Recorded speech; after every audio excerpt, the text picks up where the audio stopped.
बेटादार गोबरी सदिन बीत गइले ना गइले राम गोबरी सदिन बीत गइले ना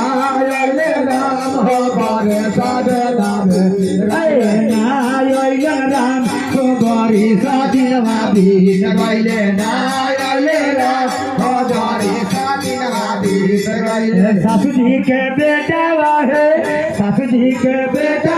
है बड़ा छाला बाज को हाँ फूलिए पर भूल गए ना